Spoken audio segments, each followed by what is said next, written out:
تو وہ معذرت انہوں نے پبلکلی کرنی ہے کہ آج تک انہوں نے جو فتوے لگائے، جن جن علماء نے ان پروگراموں کو بدعت کہا، ان کی طرف سے بھی ان کے فرقوں کے جو بڑے علماء ہیں ان کا کام ہے کہ معافی مانگے، اور اگر یہ سمجھتے ہیں کہ ان کے بزرگوں نے اس وقت جو بدعت کے فتوے دیے تھے درست ہیں، تو سیم فتویٰ اس جماعت کے اوپر بھی لگنا چاہیے یکم محرم کے جلوس نکالنے کے اوپر۔ اب عوام الناس فیصلہ کریں گے کہ آپ کا جو یہ مقدمہ ہے یہ دلائل کے اوپر مبنی ہے یا بزرگ پرستی کے اوپر مبنی ہے، یہ اب فیصلہ کرنا ہے عوام الناس نے انشاءاللہ تعالی۔ اور ہمارے نزدیک تو اگر آپ نے دوگلی پالیسی اختیار کی کہ آپ نے میلاد کے جلوس کو غلط کہا، 10 محرم کے جلوس کو غلط کہا اور یکم محرم کے جلوس کو صحیح کہا، تو پھر ہم آپ کے اوپر ناسبیت کا فتویٰ لگانے میں حق و جانب ہے کہ آپ کی صرف ٹسل جو ہے وہ 10 محرم کے دن کے ساتھ ہے، اور آپ نے یہ چاہا کہ آپ 10 محرم کے دن کی اس اہمیت کو ڈیلیوٹ کرنے کے لیے پیرلل میں یکم محرم کی ایک ایکٹیویٹی لانچ کرتے ہیں، کیونکہ سب کچھ اسی طریقے سے ہو رہا ہے، صرف ماتم نہیں ہو رہا، باقی سبیلیں بھی لگی ہوئی ہیں، جلسے جلوس بھی ہو رہے ہیں، نعرہ بازی بھی ہو رہی ہے، اور اس میں بڑی جوشیلی قسم کی تقریریں بھی ہو رہی ہیں۔ فرق کوئی نہیں ہے سوائے ایک باریک سے فرق ہے، اور ظاہر ہے کہ وہ بہت بڑا فرق ہے۔ یہ ایک الگ بات ہے کہ اہل تشیع کا عقیدہ کیا ہے، وہ اس کو عقیدہ سمجھ کے کر رہے ہیں۔ ہمارے نزدیک جو وہ کچھ کرتے ہیں، چاہے وہ جھولے نکالنا ہو، چھریوں کا ماتم ہو، زنجیر کا ماتم ہو، آگ پر ماتم ہو، گولی کا ماتم ہو، یہ تمام چیزیں بدعت ہیں ہمارے نزدیک۔ لیکن ہمارے نزدیک یکم محرم کے بھی اس طرح کے جلوس نکالنا بھی بدعت ہے۔ ہم تو ایک ہی رول کے مطابق سارے معاملات کو لے کے چلتے ہیں، یہ اب انہوں نے فیصلہ کرنا ہے۔ اور چوتھی حق چار یار کی نسبت سے جو ریزرویشن ہے وہ یہ ہے کہ یکم محرم سیدنا عمر فاروق رضی اللہ تعالیٰ عنہ علیہ السلام کا یوم شہادت ہے ہی نہیں ہے، یہ ٹوٹلی آپ نے جھوٹ بولا ہے مسلم امت کے ساتھ، اور آپ کے علماء کو اس بات کا پتہ ہے کہ یکم محرم بالکل ثابت نہیں ہے سیدنا عمر فاروق رضی اللہ تعالیٰ عنہ کا یوم شہادت۔ اس کی دلیل میں چند ایک ریفرنسز رکھوں گا، اور میں امید کرتا ہوں علماء دیوبند سے کہ وہ اپنے اس معاملے میں توبہ کریں گے، اور اگر انہوں نے توبہ نہیں کرنی تو اگلے سال ایٹ لیسٹ جو اوریجنل دن ہے سیدنا عمر کی شہادت کا، اس دن یہ جلوس نکالیں، سبیلے لگائیں، جس کو وہ درست سمجھتے ہیں۔ صحابہ کرام علیہ رضوان کے حالات زندگی پر جو 3 مشہور کتابیں ہیں امت میں، ان میں پہلے نمبر کے اوپر کتاب ہے الاستیاب، امام ابن عبد البر کی کتاب ہے، المتوفا 463 ہجری، بہت بڑے مالکی عالم گزرے ہیں، اور انہوں نے الموطا امام مالک کی شرح بھی لکھی ہے، الاستذکار۔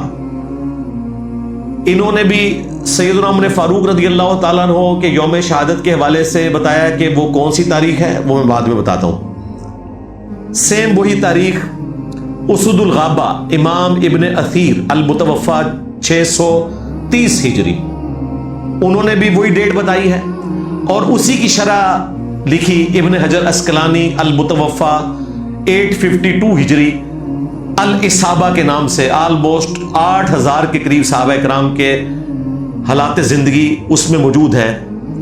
انہوں نے بھی یہی تاریخ بتائی، اور وہ تاریخ ہے 26 ذو الحجہ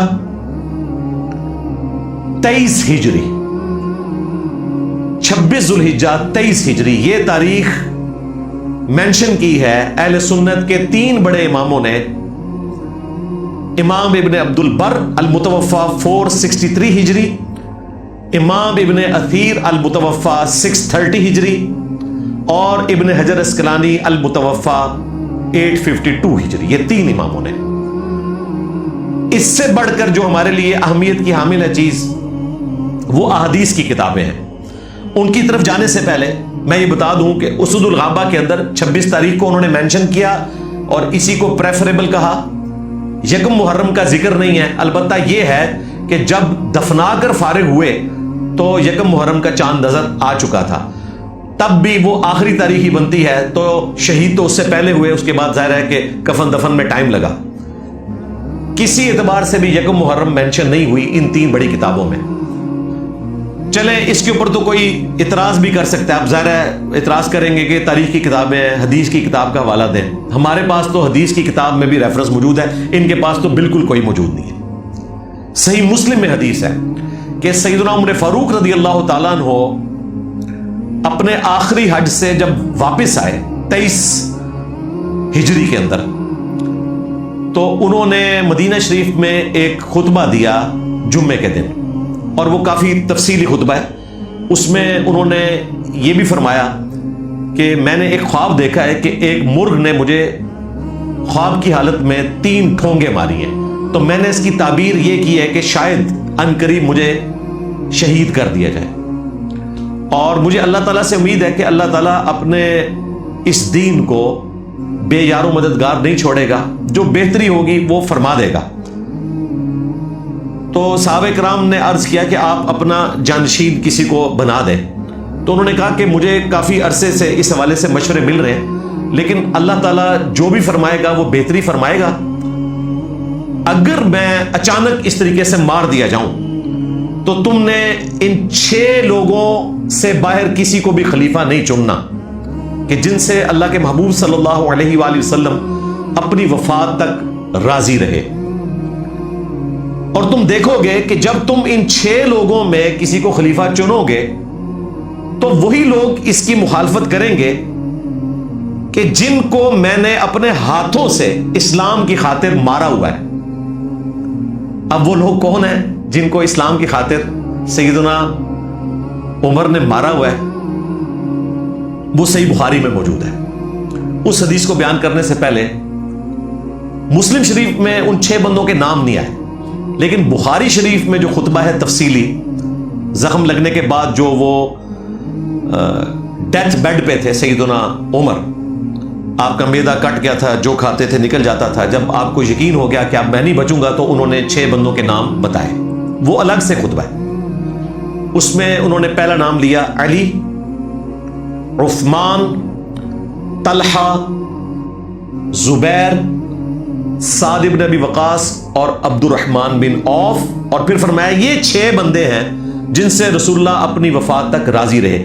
بیسیکلی یہ عشرۃ مبشرہ جو 10 جنتی اصحاب ہیں ان میں سے 7 بچے ہوئے تھے, 6 کے نام انہوں نے لے دیے. 7ویں کا نام اس لیے نہیں لیا کہ وہ ان کے بہنوئی تھے سعید ابن زید, اس لیے انہوں نے ان کا نام نہیں لیا.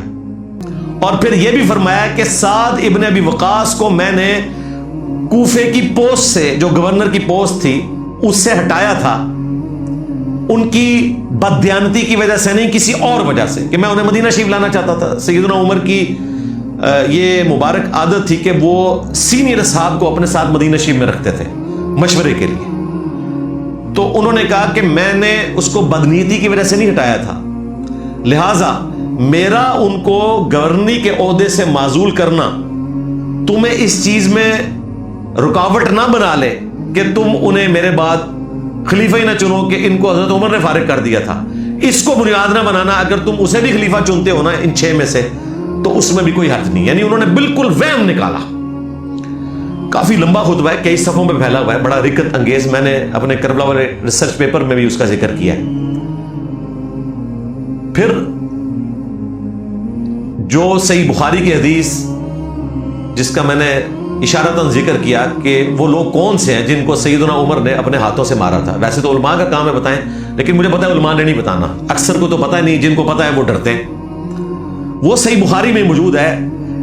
سیدنا عمر کے اپنے بیٹے نے بتا دیا, عبداللہ ابن عمر نے, کہ وہ کون سے لوگ ہیں جن کو سیدنا عمر نے اسلام کی خاطر مارا, اور سیدنا عمر کو خطرہ تھا کہ اگر ان 6 بندوں میں سے کسی کو خلیفہ چنا گیا تو وہ مخالفت میں آ جائیں گے. اور وہ آ گئے چوتھے خلیفہ کی مخالفت میں, سیدنا علی ابن ابی طالب کی مخالفت میں جنگ صفین کے اندر. اشارہ موجود ہے, بلکہ واضح نام آیا اس کے اندر صحیح بخاری کے اندر. عبداللہ ابن عمر رضی اللہ تعالیٰ عنہ کہتے ہیں کہ جب تحکیم کے مسئلے کے بعد سیدنا علی رضی اللہ تعالیٰ عنہ اور حضرت معاویہ رضی اللہ تعالیٰ عنہ کے درمیان ایک علیحدگی کا معاملہ ہوا, تو حضرت معاویہ رضی اللہ تعالیٰ عنہ مدینہ شریف آئے اور وہاں انہوں نے ایک خطبہ دیا. وہ کہتے ہیں کہ جو میری بہن ہے سیدہ حفصہ سلام اللہ علیہا، جو نبی اسلام کی زوجہ بھی ہیں، ہماری ماں بھی ہیں، ام المومنین، انہوں نے مجھے کہا کہ عبداللہ تم جا کر اس سرمنی میں حصہ لو جس میں حضرت معاویہ رضی اللہ تعالیٰ عنہ مدینے کے عوام سے خطاب کر رہے ہیں۔ وہ کہتے ہیں کہ میں ریلیکٹڈ تھا، لیکن میری بہن نے مجھے بھیجا کہ کہیں میری غیر موجودگی کو کچھ اور ہی نہ سمجھ لیا جائے، تو میں چلا گیا۔ وہاں پر حضرت معاویہ نے خطبہ دیتے ہوئے کہا کہ تم میں سے جو کوئی اس امر خلافت میں اپنے آپ کو حقدار سمجھتا ہے تو وہ اپنا سینگ اٹھائے۔ یہ محاورتاً بات ہوتی ہے، ویسے تو انسان کے سینگ نہیں ہوتے، لیکن عرب کے لوگوں کو جب غصہ آتا تھا وہ اسی طریقے سے گفتگو کرتے تھے کہ اپنا سینگ اٹھائے، میں اس کے باپ سے بھی زیادہ خلافت کا حقدار ہوں۔ اچھا، یہ معاملہ مکمل ہو گیا، خطبہ ختم ہو گیا۔ بعد میں محمد بن مسلمہ ایک صحابی ہے، وہ کہتے ہیں کہ میں نے عبداللہ ابن عمر سے کہا کہ جب حضرت معاویہ یہ کہہ رہے تھے کہ میں اس کے باپ سے زیادہ خلافت کا حقدار ہوں، تو آپ کا کام تھا کہ آپ ان کو وہیں پہ جواب دیتے۔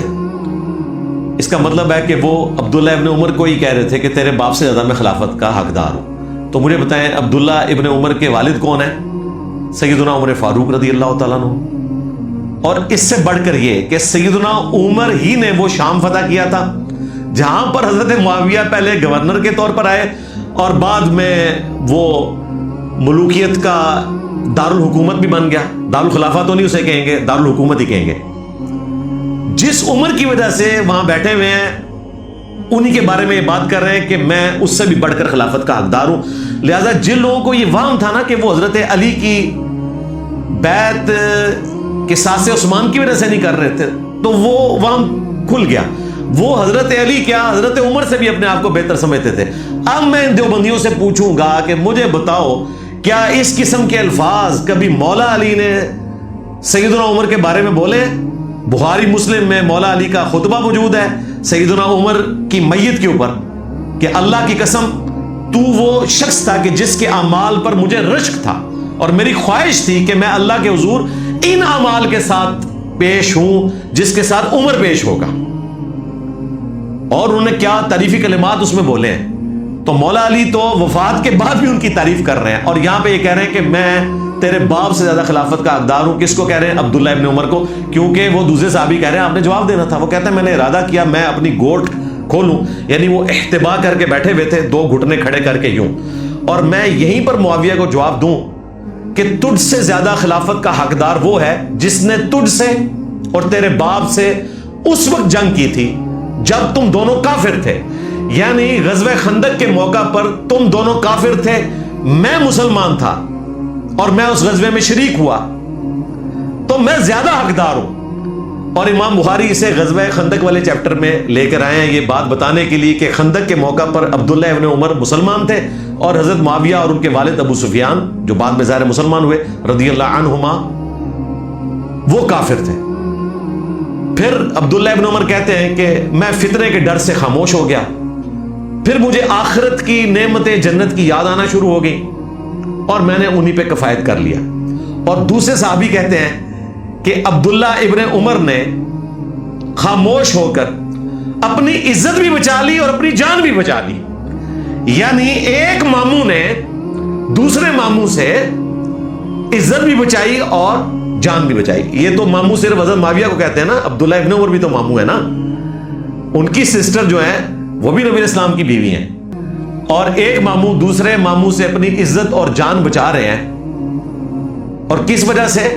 جہاں پر دوسرے ماموں زیادتی کر رہے ہیں کہ اسی شخص کے والد کی وجہ سے ایک پوسٹ پہ بیٹھے ہیں اور کہہ رہے ہیں کہ میں تیرے باپ یعنی حضرت عمر سے بھی خلافت کا زیادہ حقدار ہوں۔ مجھے بتائیں کہ رافضیوں کی بنیاد کہاں پر ہے؟ بنو امیہ ہی ہیں، یہی رافضی ہیں یہی ناصبی ہیں، یہ 2 in 1 ہے۔ سٹارٹ انہوں نے لیا ہے، کیونکہ سیدنا علی کی تو بات ہی نہیں ہو رہی، عبداللہ ابن عمر اور ان کے والد کی بات ہو رہی ہے۔ اور اگر کوئی سیدنا علی کی طرف لے کے جاتا ہے اس کو، پھر تو معاملہ اور طرف ہی چلا جائے گا، پھر تو ان کا اپنا مقدمہ ہی ختم ہو جائے گا کہ وہ حضرت علی سے زیادہ اپنے آپ کو خلافت کے حقدار سمجھتے تھے حضرت معاویہ۔ اور جو انہوں نے تماشا مچایا ہوا ہے کہ نہیں ان کا قصاص عثمان پہ اختلاف تھا، خلیفہ تو وہ ماننا چاہتے تھے، بیعت اس لیے نہیں کی کہ پہلے یہ مسئلہ حل ہو، تو وہ تو اور خطرناک معاملہ ہو جائے گا. لو سامو، آگے کھائی ہے اور پیچھے جو ہے وہ کنواں ہے، اور اتنے انجینئر صاحب تلوار لے کے کھلوتے ہیں. ہاں مولا علی سا ہے ہی کوئی نہیں، بنو امیہ تھے شاہ ہی کوئی نہیں. تو یہ وہ جملہ ہے جو ابن عمر نے کہا کہ تجھ سے اور تیرے باپ سے جنگ کی ہوئی ہے، تم دونوں کو اپنے ہاتھوں سے مارا ہے اسلام کی خاطر. تو جو حضرت عمر نے کہا تھا نا کہ مخالفت وہ کریں گے ان 6 بندوں کی جن کو میں نے اسلام کی خاطر مارا ہے. اب کوئی یہ بھی کہہ سکتا ہے کہ یہ رومنز اور پرشینز ہو سکتے ہیں. نہیں جناب، رومنز اور پرشینز سے مشورہ کر کے صحابہ کرام نے خلیفہ کو چننا تھا. خلیفہ تو اپنے لوگوں سے ہی مشورہ کرنا تھا، تو اپنے لوگوں میں یہی تھے جن کو مار مار کے اسلام میں داخل کیا ہوا تھا. تو یہ معاملہ بالکل کلیئر ہو گیا. اچھا، یہ جو مسلم شریف کی حدیث ہے سیم اسی سند کے اوپر یہی حدیث سن کبرا البیہقی میں موجود ہے اور 100% وہی سند ہے. وہی تابعی ہیں جو بیان کر رہے ہیں، معدان بن ابی طلحہ. اس میں آگے الفاظ موجود ہیں کہ سیدنا عمر فاروق رضی اللہ تعالیٰ عنہ پھر 26 ذوالحجہ کو شہید ہو گئے. 26 کی تاریخ مسلم شریف کی سند پہ موجود ہے سنن کبریٰ البیہقی کے اندر، لہذا اس کی کوئی تحقیق کرنے کی بھی ضرورت نہیں ہے. اور ابھی تو ہمارے جو استاد ہیں شیخ زبیر لزئی رحمہ اللہ تعالی، ان کے جو ایک لائق ترین شاگرد اور کسی درجے میں ہمارے استاد بھی ہیں، غلام مصطفیٰ ظہیر صاحب امن پوری حافظہ اللہ تعالی، انہوں نے ایک چھوٹا سا مضمون بھی لکھا ہے. انہوں نے باقاعدہ اس میں یہی موقف اڈاپٹ کیا ہے کہ یکم محرم والی ڈیٹ سیدنا عمر کی شہادت کے حوالے سے بالکل ثابت نہیں ہے. اور ساتھ انہوں نے الموطا امام مالک سے ایک اور روایت پیش کر دی ہے، بڑی کمال روایت ہے کہ سعید ابن مسیب رضی اللہ تعالیٰ عنہ وعلیہ السلام ورحمہ اللہ تعالیٰ، یہ جید تابعی ہیں، وہ کہتے ہیں کہ سیدنا عمر کا جو آخری خطبہ ہے وہ میں نے سنا تھا، اور اس میں وہ اپنے درد کا اظہار کر رہے تھے جو جمعے کا خطبہ دیا، اور اس میں وہ یہ بھی کہہ رہے تھے کہ یا اللہ مجھے اپنے پاس بلا لے، میں فتنے کے دور سے پہلے تیرے پاس آنا چاہتا ہوں. اور اینڈ پہ آیا کہ پھر اللہ تعالیٰ نے ان کی دعا سن بھی لی اور وہ ذوالحجہ کے مہینے کے اندر ہی شہید ہو گئے. اس میں ذوالحجہ کے الفاظ موجود ہیں، محرم کے نہیں ہیں. اور 26 تاریخ میں نے آپ کو بتا دی، یہاں سے بھی پتا چل گیا کہ یکم محرم کی جو ڈیٹ ہے یہ ٹوٹلی فیبریکیٹڈ ہے 10 محرم واقعہ کربلا کو ڈائلیوٹ کرنے کے لیے. لہٰذا مہربانی کریں اگلے سال اگر آپ نے سیدنا عمر کی شہادت کا دن منانا ہے تو 26 ذوالحجہ کو منائیں. اور حیران کن بات میں آپ کو بتاؤں، ویکیپیڈیا کا تو کوئی فرقہ نہیں ہے، بریلوی دیوبندی اہل حدیث شیعہ، ویکیپیڈیا کھولیں انہوں نے بھی 26 ذوالحجہ 23 ہجری ہی ڈیٹ لکھی ہوئی ہے. وہ میرے کہنے پہ نہیں لکھی ہوئی، ظاہر ہے تحقیق کے ساتھ لکھی ہوئی ہے. یہاں پہ میں ضمناً ایک اور چیز بھی عرض کر دوں، کیونکہ یہ سیدنا عثمان کا دن بھی مناتے ہیں اور اس کے اگینسٹ غدیر خم کو ڈائلیوٹ کرنے کی کوشش کرتے ہیں کہ جی 18 ذوالحجہ جو ہے یہ غدیر خم نہیں ہے. میں جشن یا عید غدیر خم کی تو بات ہی نہیں کر رہا، ہم تو غدیر خم کی جو حدیث ہے قرآن اور اہل البیت والی، اس کو اسی پہ محمول سمجھتے ہیں کہ سیدنا علی کے دور خلافت میں جو لوگ ان کے خلاف کھڑے ہوئے ان کی تنبیہ کے لیے تھا. ہم تو خلفائے راشدین کو حق پہ مانتے ہیں، لہذا ہمارا وہ نظریہ نہیں ہے جو غالی رافضیوں کا ہے. ہم اہل سنت کے منہج پہ ہیں، اور اہل سنت فرقے سے ہم اعلان برات کرتے ہیں. فرقہ وہ ہے جو بزرگ بابوں کو لے کے چلتا ہے، منہج وہ ہے جو کتابوں کو لے کر چلتا ہے، اسی کو ہم کہتے ہیں سنی. دوسرے ہوتے ہیں ٹنی، سن سنا کے سنی، سن ہو گئے یعنی ٹن ہو گئے. ہم ہیں پڑھ لکھے سنی کتابوں والے. تو سیدنا عثمان کی شہادت کا دن بھی انہوں نے غلط بتایا غدیر خم کو ڈائلیوٹ کرنے کے لیے، چونکہ وہ 18 ذوالحجہ تھا، انہوں نے کہا نہیں یہ 18 ذوالحجہ ہے. ویکیپیڈیا کھول کے دیکھ لیں، وہاں پہ بھی آپ کو 12 ذوالحجہ کی ڈیٹ ملے گی. اسد الغابہ کھول کے دیکھ لیں، اس میں بھی آپ کو 12 ذوالحجہ کی ڈیٹ ملے گی. جتنی اہل سنت کی کتابیں ہیں ان میں 12 ذوالحجہ کی ڈیٹ ملے گی، 18 کی کہیں بھی نہیں ملے گی. تو دیکھیں یہ دن بھی غلط مناتے ہیں. ان کو ہم نے دن تاریخیں ثبوت کے ساتھ بتا دی ہیں. اب ان کے علماء کا کام ہے کہ تحقیق کریں، ہو سکتا ہے ہم غلط ہوں، ہماری اصلاح کریں. ہم نے تو حدیث کی کتابوں سے حوالہ دے دیا. اور سیدنا عثمان کی شہادت کی جو ڈیٹ ہے یہ بھی حدیث میں آئی ہے المصنف ابن ابی شیبہ میں. وہ تابعی کہتے ہیں کہ سیدنا عثمان رضی اللہ تعالیٰ عنہ جو ایام تشریق ہیں ان کے سینٹر میں فوت ہوئے. ایام تشریق 11, 12 اور 13 اگر ایام منا کہا جائے تو وہ 4 بنتے ہیں. ایام تشریق بعض کے نزدیک 4 بھی ہیں, 10, 11, 12 اور 13. ان کے نزدیک 11, 12, 13 ایام تشریق ہے, تو اس کا سینٹر نکالیں تو وہ 12 ہی بنتا ہے. اور اگر 10 کو بھی شامل کر لیں تب بھی سینٹر میں یا 11 بنے گا یا 12 بنے گا. تو 12 تاریخ چونکہ دوسری کتابوں میں ہمیں ملتی ہے, لہٰذا مصنف ابن ابی شیبہ کی روایت کے تحت بھی سیدنا عثمان کا یوم شہادت 12 ذوالحجہ ہے. لیکن یہ ٹوٹل دیوبندی جماعت اسی ٹاپک کے اوپر کھڑی ہوئی ہے کہ دن منانے ہم نے. حضرت علی کا دن منانے کا بھی وہ کہتے ہیں کہ جی 21 رمضان کو چھٹی ہونی چاہیے. بیسیکلی ان کا مقصد خلفائے راشدین کے دن منانا نہیں ہے, ان کا مقصد جو ہے وہ 10 محرم کو ڈیلیوٹ کرنا ہے. اس کے لیے ان کو ایک ایک کر کے سارے دن منانے پڑ رہے ہیں. تو یہ ہم نے الحمدللہ دلائل کے ساتھ ان کے سامنے ٹاپک واضح کر دیا ہے, اور یہ اس محرم 1448 ہجری کا تحفہ ہے ہمارے دیوبندی علماء اور ان کی اس جماعت کے لیے. ٹاپک نمبر 2, وہ 10 محرم الحرام یعنی عاشورہ کا جو روزہ ہے اس کی فضیلت کے پوائنٹ آف ویو سے ہے. چونکہ 10 محرم آنے والا ہے اور ہم ہر سال اس حوالے سے احادیث بھی شیئر کروا دیتے ہیں, تو ہماری ویڈیو کافی دن پہلے ہی چونکہ اپلوڈ ہو جائے گی انشاءاللہ تعالی, تو لوگوں کو پتہ چل جائے گا کہ اس روزے کی فضیلت کیا ہے اور کون سی تاریخ کو اس دفعہ یہ روزے بن رہے ہیں, 9 اور 10 محرم کا روزہ. سورہ توبہ کی آیت نمبر 36 میں اللہ تبارک و تعالیٰ نے ارشاد فرمایا کہ جب سے اللہ تعالیٰ نے زمین و آسمان کو پیدا فرمایا ہے سال کے 12 مہینے ہیں, ان میں سے 4 حرمت والے ہیں جن کے اندر جنگ کرنا منع ہے, الا یہ کہ آپ پر جنگ مسلط کر دی جائے. قرآن پاک میں وہ 4 مہینے بائی نیم مینشن نہیں ہوئے. البتہ صحیح بخاری اور صحیح مسلم میں جو نبی علیہ السلام کا 10 ذوالحجہ کا خطبہ ہے, یوم النہر کا خطبہ, جس میں آپ صلی اللہ علیہ وآلہ وسلم نے جہاں اور باتیں ارشاد فرمائی ان میں سے ایک بات یہ بھی تھی کہ زمانہ گھوم گھما کے وہیں پر واپس آ گیا ہے کہ جہاں اللہ تعالیٰ نے اس کو تخلیق کیا تھا, کیونکہ مشرکین عرب جنگ کرنے کی خاطر مہینوں کو آگے پیچھے کر دیتے تھے کہ جی اس دفعہ محرم کا مہینہ جو ہے وہ رمضان کے بعد ہوگا, کنزیکٹو بات, اور پھر اگلے سال اس کو کسی اور جگہ پر لے آئے. یوں وہ بدلتے رہتے تھے تاکہ اپنی جنگیں جاری رکھیں, کیونکہ جنگ کرنے کو وہ حرام سمجھتے تھے حرمت والے مہینوں میں. وہ اتنی دفعہ انہوں نے الٹریشن پرفارم کی کہ جب نبی علیہ السلام نے آخری حج کیا تو وہ اپنی اوریجنل جگہ پہ واپس آ چکا تھا. آپ علیہ السلام نے فرمایا کہ زمانہ گھوم گھما کے وہیں پہ واپس آ گیا جہاں پہ اللہ تعالیٰ نے تخلیق کیا تھا. سال کے 12 مہینے ہیں, ان میں سے 4 حرمت والے ہیں, 3 کنزیکٹیو ہیں جو حج کے مہینے ہیں, ذوالقعدہ, ذوالحجہ اور محرم.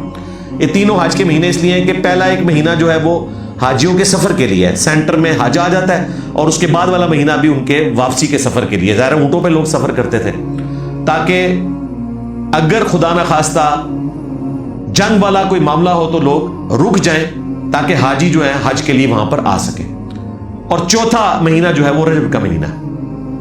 یہ 4 مہینے, اس میں حرمت والا مہینہ محرم بھی آ گیا, ذوالقعدہ, ذوالحجہ, محرم اور رجب. اور محرم کے مہینے کے پوائنٹ آف ویو سے الگ سے بھی ایک حدیث موجود ہے صحیح مسلم کے اندر کہ اللہ کے محبوب صلی اللہ علیہ وآلہ وسلم نے ارشاد فرمایا کہ اللہ تعالیٰ کو رمضان مبارک کے بعد سب سے محبوب جو روزے ہیں وہ اللہ کے مہینے محرم الحرام کے روزے ہیں. یہ صحیح مسلم کے الفاظ ہیں. اور نفلی نمازوں میں سب سے بڑھ کر محبوب فرض کے بعد یعنی کہ قیام اللیل ہے, یعنی تہجد کی نماز ہے. اس حدیث سے یہ بھی پتا چلا کہ محرم الحرام اللہ کا مہینہ ہے اور اس کے روزے رمضان مبارک کے بعد سب سے افضل ہیں.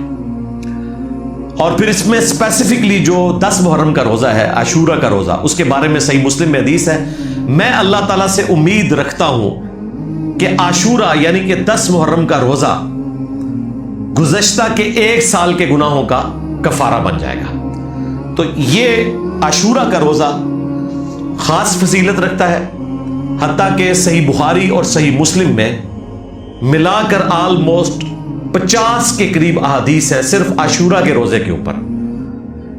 اس میں جو اہل تشیع کی ریزرویشن ہے کہ یہ بنو امیہ نے روزہ گھڑا ہے 10 محرم الحرام کو ڈائلیوٹ کرنے کے لیے، اس پہ میں نے تفصیلاً 40 منٹ کی ایک ویڈیو بنا دی تھی، اور اس میں میں نے ثابت کیا تھا کہ اہل تشیع کے ہاں بھی عاشورہ کا روزہ ملتا ہے۔ واقعہ کربلا سے اس کا کوئی تعلق نہیں، یہ پہلے سے ہی ہے۔ اس کو میں یہاں پہ تھوڑا سا بریف بھی کر دیتا ہوں اہل سنت کی کتابوں کے حوالے سے۔ صحیح بخاری اور صحیح مسلم دونوں میں یہ حدیث موجود ہے۔ ہماری ماں سیدہ عائشہ سلام اللہ علیہا کہتی ہیں کہ نبی صلی اللہ علیہ وآلہ وسلم جب تک مکہ شریف میں تھے تو آپ عاشورہ کا روزہ رکھا کرتے تھے، بلکہ آپ کی بعثت سے پہلے مشرکین عرب بھی 10 محرم کا روزہ رکھا کرتے تھے، اور نبی علیہ السلام بھی اعلان نبوت سے پہلے 10 محرم کا روزہ رکھا کرتے تھے۔ اور جب مدینہ شریف آپ علیہ السلام آئے تو یہاں پر بھی آپ نے صحابہ کرام کو 10 محرم کا روزہ رکھنے کا حکم دیا، یہاں تک کہ جب رمضان مبارک کے مہینے کے روزے فرض ہوئے تو پھر آپ نے فرمایا اب یہ آپشنل ہے، جس کی مرضی 10 محرم کا روزہ رکھ لے، جس کی مرضی نہ رکھے، جب رمضان کے مہینے کے روزے فرض ہوئے۔ ایک اور حدیث ہے بخاری اور مسلم میں، ابن عباس رضی اللہ تعالیٰ عنہ کہتے ہیں کہ میں نے نبی صلی اللہ علیہ وآلہ وسلم کو رمضان مبارک اور عاشورہ کے سوا کسی اور دن کے روزے کا اہتمام کرتے ہوئے نہیں دیکھا، یعنی نبی علیہ السلام اس کا اہتمام فرمایا کرتے تھے۔ رمضان مبارک کے مہینے کے روزے تو ویسے ہی فرض ہیں، ان کے بعد اگر کسی روزے کا اہتمام کرتے تھے کہ آپ علیہ السلام اس کو نہیں چھوڑتے تھے تو وہ عاشورہ یعنی کہ 10 محرم کا روزہ تھا۔ اور اس میں یہ بھی الفاظ ہیں کہ آپ علیہ السلام اس کو افضل سمجھ کر رکھتے تھے، کہ یعنی یہ فضیلت والی چیز ہے۔ ایک اور حدیث ہے بخاری اور مسلم میں سیدنا عبداللہ ابن عباس رضی اللہ تعالی عنہما سے ہی کہ جب نبی علیہ السلام ہجرت کر کے مدینہ شریف آئے تو یہودیوں کو اس حال پہ پایا کہ وہ 10 محرم کا روزہ رکھا کرتے تھے۔ آپ نے ان سے پوچھا تم کیوں رکھتے ہو؟ تو انہوں نے عرض کیا کہ اس دن اللہ تعالیٰ نے موسیٰ علیہ السلام کو نجات دی تھی فرعون سے، تو ہم شکرانے کے طور پر اس دن روزہ رکھتے ہیں۔ تو آپ صلی اللہ علیہ وآلہ وسلم نے فرمایا کہ ہم زیادہ حقدار ہیں کہ موسیٰ علیہ السلام کا شکرانے والا دن منائیں۔ پھر آپ علیہ السلام نے صحابہ کرام کو حکم دیا کہ تم بھی 10 محرم کا روزہ رکھا کرو۔ یہ تینوں احادیث بخاری مسلم میں۔ البتہ صحیح مسلم میں ذرا تفصیل کے ساتھ احادیث آئی ہیں۔ اسی کانٹیکسٹ میں ایک اور حدیث ہے صحیح مسلم کی کہ جب نبی علیہ السلام نے عاشورہ کے روزے کا حکم دیا تو صحابہ کرام نے عرض کیا کہ اے اللہ کے محبوب صلی اللہ علیہ وآلہ وسلم، یہ تو یہود و نصارہ کی تعظیم کا دن ہے اور آپ نے یہود و نصارہ کی مشابہت اختیار کرنے سے منع فرمایا ہے۔ تو پھر آپ علیہ السلام نے اس مشورے کو پسند فرمایا، یعنی آپ علیہ السلام کی یہ مبارک عادت تھی کہ اگر آپ کو کوئی مشورہ دیتا تھا اور وہ لاجیکلی درست ہوتا تھا تو آپ اس پہ ناراض نہیں ہوتے تھے۔ آپ نے فرمایا کہ ہاں یہ مشورہ تو درست ہے۔ تو پھر آپ علیہ السلام نے ساتھ فرمایا کہ اگلے سال اگر اللہ نے موقع دیا تو انشاءاللہ ہم 9 کا روزہ بھی رکھیں گے۔ اچھا، اب یہ جو بھی میں نے بولا نا، یہ بریکٹ میں ڈالا جاتا ہے۔ مسلم شریف میں بس اتنے الفاظ ہیں کہ ہم 9 کا روزہ رکھیں گے۔ اس کی وجہ سے بعض جو غیر مقلد علماء ہیں، اہل حدیث نہیں میں کہتا، اہل حدیث تو وہ ہوتے ہیں جو سلف کے منہج کے مطابق قرآن و سنت کو سمجھتے ہیں۔ ایک غیر مقلد عالم جو اپنے آپ کو اہل حدیث سمجھتے تھے اور ہمارے استاد شیخ زبیر علی زئی رحمہ اللہ کے استاد تھے، عبد المنان نور پوری رحمہ اللہ تعالی، وہ لوگوں کو ایمفسائز کرتے تھے کہ عاشورہ کا روزہ جو ہے وہ 9 محرم کو رکھنا چاہیے، 10 محرم کو نہیں رکھنا چاہیے۔ حالانکہ اپنی عقل سے بھی اگر کوئی کام لے کہ عاشورہ کا تو مطلب ہی 10واں دن ہے، تو 10ویں دن کا روزہ 9ویں دن کیسے رکھا جا سکتا ہے؟ ایک نان سینس بات ہے وہ اس حدیث کی وجہ سے۔ حالانکہ وہ اس سے متعلقہ باقی حدیث پڑھتے تو ان کو مقدمہ کھل جاتا۔ مسلم شریف میں ہی موجود ہے، ایک تابعی نے آ کے عبداللہ ابن عباس سے پوچھا کہ آپ یہ جو عاشورہ کی حدیثیں بیان کرتے ہیں تو مجھے بتائیں میں عاشورہ کا روزہ کب رکھوں؟ تو انہوں نے فرمایا جب محرم کا چاند نظر آئے تو تم دن گننے شروع کرو، اور جب 9 تاریخ آئے تو وہاں سے اپنے روزے کا آغاز کرو۔ یہ الفاظ ہی بتا رہے ہیں کہ آغاز 9 سے ہونا ہے، مراد یہ کہ 9 کا بھی رکھنا ہے اور 10 کا بھی رکھنا ہے، اس لیے بریکٹ میں آگے لکھا ہوتا ہے کہ آغاز 9 سے ہو رہا ہے، ورنہ وہ کہتے ہیں کہ صرف 9 کا ہی رکھو، آغاز 9 سے کرو۔ اس کو سپورٹیو جامعہ ترمذی میں حدیث موجود ہے، شیخ البانی اس کو صحیح سمجھتے ہیں، ہمارے استاد اسے تدریس کی وجہ سے ضعیف سمجھتے ہیں، لیکن ہمارے استاد نے فٹ نوٹ پہ یہ لکھ دیا ہے کہ چونکہ اس کی صحیح سند سنن کبری البیہقی میں موجود ہے، لہٰذا یہ ترمذی والی روایت اپنی جگہ درست ہے کہ وہی ابن عباس فرمایا کرتے تھے کہ 10 محرم کا جب تم نے روزہ رکھنا ہے تو 9 اور 10 2 روزے رکھنے ہیں اور یہودیوں کی مخالفت کرنی ہے۔ تو معاملہ بالکل کھل گیا۔ مسند امام احمد میں ایک کمزور سند کے ساتھ روایت ہے، اور اجتہاداً اس کو بھی لیا جا سکتا ہے اس حوالے سے کہ اس میں عبداللہ ابن عباس کا قول ہے کہ یا تو 10 محرم سے پہلے ایک روزہ ایڈ کرو یا بعد میں کرو، یعنی 9 اور 10 رکھو یا 10 اور 11 رکھو تاکہ یہودیوں کی مخالفت ہو، لیکن یہ روایت کمزور ہے۔ اجتہاداً اس لیے درست ہے کہ خدا نخواستہ اگر کسی کا 9 کا روزہ چھوٹ گیا تو 10 محرم کا روزہ رکھے، اس کے بعد 11 ایڈ کر لیں تاکہ وہ مخالفت والا معاملہ جو ہے اپنی جگہ پہ قائم رہے۔ یہ نہ ہو کہ 9 کا چھوٹ گیا تو وہ اب یہ کہنا شروع کر دے کہ 10 کے رکھنے کی بھی ضرورت نہیں ہے، تو یہودیوں کی مشابہت ہو جائے گی۔ تو میں اس کے لیے کہہ رہا ہوں کہ یہ اجتہاد بالکل درست ہے، اور یہاں پہ ہمارے پاس کمزور روایت بھی موجود ہے، تو اجتہاد بالکل قرآن و سنت کے مطابق ہو جائے گا۔ تو اس سال 1448 ہجری جو آغاز ہوا، انشاءاللہ پاکستان میں 25 اور 26 جون 2026، 9 اور 10 محرم الحرام 1448 ہجری ہوگا انشاءاللہ تعالی، اور کوشش کریں کہ خود بھی یہ روزہ رکھیں، کیونکہ صحیح مسلم میں حدیث ہے کہ یہ گزشتہ کے 1 سال کے گناہوں کا کفارہ ہے۔